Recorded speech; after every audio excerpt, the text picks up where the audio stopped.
Hello ଭାଇ, ଜୟ ଜଗନ୍ନାଥ। ସାଙ୍ଗମାନେ ରାତି 2ଟାରୁ ଆମେ ସବୁ ଭଉଣୀମାନେ ଉଠି ପାରୁଥିଲୁ ଫୁଲ ତୋଳିବା ପାଇଁ। କାହିଁକି ନା ଆମର ଏପାଳି ଶେଷ ଖୁଦୁରୁକୁଣୀ ଓଷା ଥିଲା। ଶେଷ ଖୁଦୁରୁକୁଣୀ ଓଷା ବୋଲି ସେଥିପାଇଁ ଆମେ ସମସ୍ତେ ପଳେଇ ଆସିଥିଲୁ ଫୁଲ ତୋଳିବା ପାଇଁ। ଜଣକ ବାଡ଼ିରେ ପଶିକି ଅଜାଣତରେ ଗଛଟି ଭାଙ୍ଗି ଯାଇଥିଲା। ସେ ଗଛକୁ ଫିଙ୍ଗିବା ପରିବର୍ତ୍ତେ ଆମେ ତାକୁ ପୋତି ଦେଇଥିଲୁ। ଆଉ ଗୋଟେ ଜାଗାରେ ଆସି ଆମେ ପୁଣି ଆଉ କିଛି ଫୁଲ ତୋଳି ଦେଇଥିଲୁ। ତାପରେ ବାହାରି ଯାଇଥିଲୁ ଆମ ସ୍କୁଲ ବାରିକି ଫୁଲ ତୋଳିବା ପାଇଁ। କିନ୍ତୁ ସେ ଜାଗାଟା ବହୁତ ଅନ୍ଧାର ଥିଲା, ବହୁତ ବି ଡର ମଧ୍ୟ ଲାଗୁଥିଲା। ତଥାପି ଆମେ ସମସ୍ତେ ସାଙ୍ଗ ହୋଇକି ଯାଇଥିଲୁ ଫୁଲ ତୋଳିବା ପାଇଁ।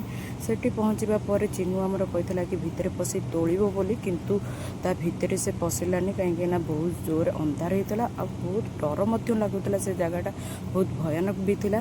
ସେଥିପାଇଁ ଆମେ ତା ପାଖରେ ଥିବା ଆଉ ଗୋଟେ ବାଡ଼ିରେ ପଶିବାକୁ ଯାଇଥିଲୁ, କିନ୍ତୁ ସେଠି ସାପ ଦେଖିକି ଆମେ ବହୁତ ଭୟଭୀତ ହେଇଯାଇଥିଲୁ। ସେଠୁ ରିଟର୍ନ କରିଦେଇଥିଲୁ କି ଆଉ ସେଠି ତୋଳିବୁନୁ ବୋଲି। ସେଠୁ ରିଟର୍ନ କରିବା ବାଟରେ ଦେଖେ ତ ଆସିକି ଗୋଟେ କୋଳି ଗଛ ଥିଲା। ଚିନୁ ଆମର କୋଳି ଦେଖିକି ବହୁତ ପାଗଳା ପୁରା, କହିଲା କି ଖାଇବ ବୋଲି। ଦେଖିଲା ବେଳକୁ ମାତ୍ର 4ଟା କୋଳି ପଡ଼ିଲା। ତାପରେ ଆମେ ବାହାରି ଆସିଥିଲୁ ମଠ ବାଡ଼ିକି ଯିବୁ ବୋଲି, କିନ୍ତୁ ଆମେ ସମସ୍ତେ କନଫ୍ୟୁଜ୍ ଥିଲୁ କି ଯିବୁ କି ନାହିଁ। କାହିଁକିନା ଆଗଥରକ ଆମେ ବହୁତ ଜୋର ଡରି ଯାଇଥିଲୁ, ଗୋଟେ କିଛି ସାଉଣ୍ଡ ହେଇଥିଲା।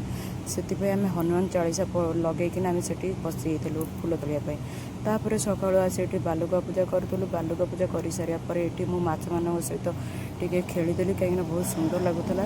ସେଠୁ ଆସିକିନା ଆମେ ପଳେଇ ଆସିଥିଲୁ ଫୁଲ ଗୁନ୍ଥିବା ପାଇଁ। ଫୁଲ ଗୁନ୍ଥାଗୁନ୍ଥି କରିବା ସମୟରେ ବହୁତ ଜୋରସେ ବର୍ଷା ଆଉ ଘଡ଼ଘଡ଼ି ହେଇଥିଲା।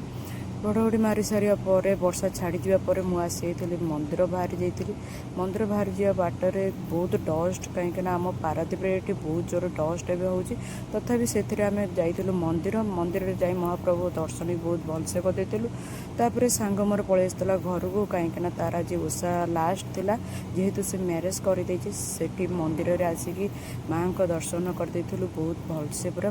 ଆମ ଗ୍ରାମ ଦେବତୀଙ୍କର ବି ଭଲ ସେ ଦର୍ଶନ ହେଇଯାଇଥିଲା। ସେଠି ପୂଜାର ସମାପ୍ତ ପରେ ଭୋଗରାଗ ଫେଣ୍ଟା ଫେଣ୍ଟି କରିଦେଇଥିଲୁ, କାହିଁକିନା ଗାଁରେ ଫେଣ୍ଟା